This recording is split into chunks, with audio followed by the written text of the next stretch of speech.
ముత్యాలు రాజును తీసుకెళ్తూ ఉంటే ఇప్పుడు ఎలాగైనా సరే అమ్మ ఖచ్చితంగా కళ్యాణ మండపానికి తీసుకెళ్తుంది. నేనేదో ఒకటి చేయాలి. ఏం చేయాలి? అమ్మ నేను ఇప్పుడే వస్తాను, ఒక 2 మినిట్స్. సరేరా నాయన, త్వరగా రారా అని అంటూ ముత్యాలు అక్కడి నుండి వెళ్తూ ఉంటుంది. ఇక మరోవైపు మాత్రం రాజు వెంటనే రూపకు ఫోన్ చేస్తాడు. చెప్పు రాజు, నాన్నతో నేను ఇందాకే మాట్లాడాను రాజు. నాన్న మాత్రం ఆ గుడికి రానని చెప్తున్నాడు. అమ్మే రాఘవాన్ని తీసుకొని ఇంటికి రావాలని నాన్న అంటున్నారు. నేనేం చేయాలో నాకేం అర్థం కావట్లేదు. అమ్మాయి గారు, మీరు ముందు ఈ పని చేయాలి. ఏంటి రాజు? రిపోర్టర్ సత్యం తెలుసు కదా? తెలుసు రాజు. అసలు ఆర్ఆర్ కంపెనీని కూల్చింది పెద్దయ్య గారు కాదు. ఇందులో పెద్ద మోసం జరిగింది. అమ్మాయి గారు, ఏంటి రాజు నువ్వు అంటుంది? మోసం జరిగిందా? అవునమ్మాయి గారు, మనల్ని మోసం చేశారు. ఆ శ్వేత, ఆ జీవన్ ఇద్దరు కలిసి కావాలని మా అమ్మ మన్ననలు పొందాలని ఆర్ఆర్ కంపెనీని కూల్చేసి మా అమ్మకు లేనిపోని మాటలు కలిగించింది ఆ శ్వేత. ఇక మరోవైపు పెద్దయ్య గారి మీద మనకు అనుమానం వచ్చేలా, పెద్దయ్య గారి పరువు పోయేలా, సీఎం పదవి పోయేలా నాటకం చేసింది కూడా ఆ జీవన్ శ్వేతనే. ఏంటి రాజు నువ్వు అంటుంది? అవునమ్మాయి గారు, మీరు వెంటనే ఆ సత్యాన్ని కలవాలి. మీరు బ్లాక్మెయిల్ చేసి నిజాన్ని కక్కించాలి. ఆ వీడియో క్లిప్ని పెద్దయ్య గారికి చూయించాలి. ఖచ్చితంగా పెద్దయ్య గారు సరైన సమయానికి వచ్చి ఈ పెళ్ళి ఆపుతారు. సరే రాజు, నేను ఇప్పుడే బయలుదేరుతున్నాను అని అంటూ రూప వెంటనే కాల్ను కట్ చేసి సత్యం ఉన్న చోటికి బయలుదేరుతుంది. ఎలాగైనా సరే ఆ సత్యం ద్వారా ఆ శ్వేత బండారాన్ని బయట పెట్టిస్తాను అని అనుకుంటూ వెంటనే ఇక వెళ్తూ ఉంటే మరోవైపు మాత్రం శ్వేత పూజ చేస్తూ ఉంటుంది. ఇక రాజు కోసం చూస్తూ ఉంటే, అమ్మ పెళ్ళి కొడుకు ఎక్కడా? త్వరగా తీసుకొని రండి. అంతలో రాజు వస్తాడు. ఎరా అయ్యా, ఎంతసేపురా? సరే కూర్చోరా అని అంటూ వెంటనే శ్వేత పక్కన కూర్చోపెట్టగానే శ్వేత అలానే చూస్తుంది. ఏంటి అసలు రాజు అంత ధైర్యంగా ఉన్నాడు? అమ్మాయి గారు, అమ్మాయి గారు అంటూ ఎంతో ప్రేమగా పలుకుతారు. ఇంకొద్దిసేపట్లో నా మెడలో రాజు తాళి కట్టబోతున్నాడు. కానీ రాజు మాత్రం ఎలాంటి కంగారు లేకుండా నా పక్కన కూర్చున్నాడు. అసలు ఏం జరుగుతుంది? కావాలని కూర్చున్నాడా, లేదంటే దీని వెనుక ఏదైనా నాటకం ఉందా? నాకేం అర్థం కావట్లేదు. అయినా ఎవరెన్ని చెప్పినా, ఈ పెళ్ళిని ఆపాలని చూసినా కూడా చుట్టూరా అన్నయ్య మనుషులున్నారు. ఈ పెళ్ళిని ఎవ్వరూ ఆపలేరన్న విషయం నాకు తెలుసు. కాబట్టి నువ్వు కంగారు పడి మా అన్నయ్యని కూడా కంగారు పెట్టడం కరెక్ట్ కాదేమో అని శ్వేత మనసులో అనుకుంటూ ఇక వెంటనే ఇద్దరు కలిసి పూజ చేస్తూ ఉంటారు. ఇక ముత్యాలు, అప్పలనాయుడు అందరూ కూడా అక్కడే ఉంది ఎంతో సంతోషంగా చూస్తూ ఉంటారు. అంతలో జీవన్ కూడా వస్తాడు. అప్పుడు వెంటనే పంతులు గారు మంత్రాలు చదువుతూ ఉంటారు. జీలకర్ర బెల్లం వెంటనే ఇద్దరికి కూడా ఇస్తాడు.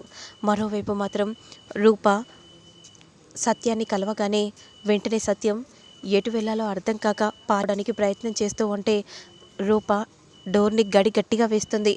ఇద్దరు మనుషులను తీసుకొని వచ్చి, ఇప్పుడు మీరు ఎక్కడికి వెళ్ళడానికి వీల్లేదు. మీరు నాకు సాక్ష్యం చెప్పి తీరాల్సిందే.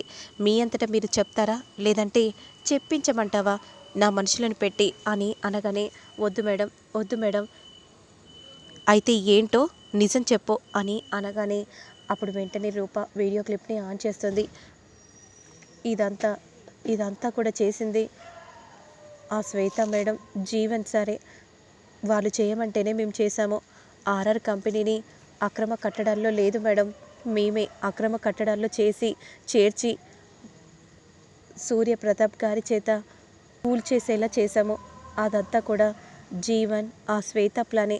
ఎలాగైనా వాళ్ళ చెల్లి మెడలో రాజు తాళి కట్టాలని, మీ నాన్న సీఎం పదవి పోవాలని, ఇదంతా కావాలని దగ్గర ఉండి నాటకం చేశారు అని అనగానే ఇక రూప, శ్వేత, ఈ ఆధారం చాలు మా నాన్నకి ఈ పెళ్ళిని ఆపడానికి. నువ్వు ఇంత త్వరగా ఇలా దొరుకుతావని అనుకోలేదు. అప్పుడు వెంటనే ఇక రూప అక్కడి నుండి వెళ్ళిపోతుంది. మరోవైపు నాన్న, నాన్న అని పిలవగానే, చెప్పానమ్మ కదా రూప, నేను ఎక్కడికి రానని.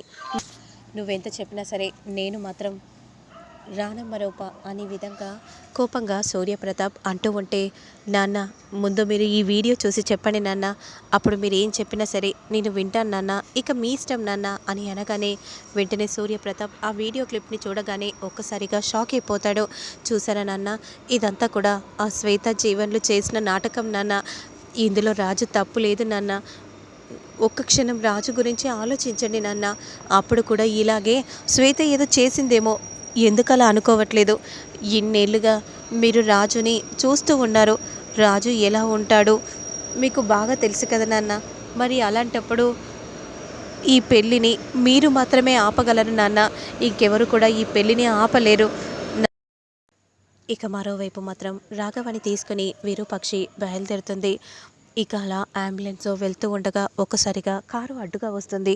వెంటనే ఎవరా అని అంబులెన్స్ డ్రైవర్ కార్ దిగగానే దీపక్ వెంటనే తల మీద గట్టిగా కొట్టగానే కళ్ళు తిరిగి క్రింద పడిపోతాడు. ఇక దీపక్ని చూసిన విరూపాక్షి షాక్ అయిపోతుంది. ఇక వెంటనే రాఘవని ఎలాగైనా నేను ఇక్కడ నుండి తీసుకెళ్ళాలి, ఇక్కడే ఉంటే రాఘవని ఆ దీపక్ చంపేస్తాడు అని అంటూ రాఘవని వెంటనే తీసుకెళ్తూ ఉంటుంది. కానీ దీపక్ మాత్రం వెనకాలే పరిగెత్తుకుంటూ వెళ్తూ ఉంటాడు. ఇక అప్పుడే విరూపాక్షి ఏం చేయాలో అర్థం కాక కంగారు పడిపోతూ ఉంటుంది. నేనేం చేయాలి, ఇంత దూరం నేను ఆ గుడి వరకు ఈ రాఘవాన్ని తీసుకెళ్ళలేను అనే విధంగా అంటూ వెంటనే ఒక చోట దాక్కుంటుంది. పక్కనే రూమ్ ఉంటుంది. ఆ రూమ్లో రాఘవాన్ని పెట్టేసి వెంటనే విరూపాక్షి అక్క నుండి పరిగెత్తుకుంటూ వెళ్ళిపోతూ ఉంటుంది. దీపక్ కూడా విరూపాక్షి వెనకాలే వెళ్తూ ఉంటాడు. ఇక అంతలో గుడికి ప్రాంగణంలో దీపక్ ఉంటాడు. ఇక అప్పుడు దీపక్ విరూపాక్షిని చూసి షాక్ అయిపోతాడు. కానీ రాఘవ ఇక్కడ, విరూపాక్షి అత్త ఒకతే కనిపిస్తుంది, ఆ అంబులెన్స్లోనే రాఘవ ఉండొచ్చేమో అని అంటూ దీపక్ వెంటే అక్కడి నుండి పరిగెత్తుకుంటూ వెళ్తూ ఉంటే ఇక విరూపాక్షి మాత్రం గుళ్ళోకి ఎంటర్ అవుతుంది. అప్పుడు రౌడీలు విరూపాక్షిని చూసి అడ్డుకుంటూ ఉంటారు. కానీ విరూపాక్షి మాత్రం ఆ రౌడీలను నెట్టేసి రాజు దగ్గరికి వెళ్ళి రాజు అని గట్టిగా అరవగానే వెంటనే రాజు షాక్ అయిపోతాడు. జీలకర్ర బెల్లం పెట్టడానికి వీల్లేదు రాజు, వద్దు రాజు, ఇదంతా కూడా ఈ శ్వేత ఆడుతున్న నాటకం అని అంటూ ఉంటే, మా చెల్లి మీదే నింద వేస్తారా, మీకెంత ధైర్యం, ముందు మీరు ఇక్కడ నుండి వెళ్ళిపోండి అని అంటూ వెంటనే విరూపాక్షిని అలా బయటికి గెంటేయగానే సూర్యప్రతాప్ గట్టిగా పట్టుకుంటారు. అదంతా చూసిన రాజు చాలా సంతోషపడిపోతూ ఉంటారు. మా అమ్మను పడేయడానికి నీకెంత ధైర్యం ఉంటే మా అమ్మని పడేస్తావో అని కోపంగా రూప అంటూ ఉంటే, అవును, మీ అమ్మ గురించి ఎవరో కాదు చెప్పాల్సింది, మీ నానే చెప్తారు. అవునా, మా నాన్న చెప్తారా, ఇప్పుడు మీ గురించి కూడా మా నానే చెప్తారు. అత్తయ్య, అసలు ఈ శ్వేత మన కంపెనీని కూల్చేసింది. ఏంటి, నాకు కాబోయే కోడలు కంపెనీని కూల్చేయడమా, ఏం మాట్లాడుతున్నావు, ఇదిగోండి అత్తయ్య ఆధారాలతోనే మీకు చూపిస్తున్నాను అని అంటూ వీడియో క్లిప్ని ముత్యాలకు రూప చూయించగానే ఒక్కసారిగా షాక్ అయిపోతుంది. ఇదంతా శ్వేత ఆడిన నాటకం, చూసారా, మన కంపెనీ నేలమట్టం అవ్వడానికి కూడా ఈ శ్వేతే కారణం. వెంటనే ముత్యాలు మాత్రం శ్వేత చెప్ప పగలగొడుతుంది.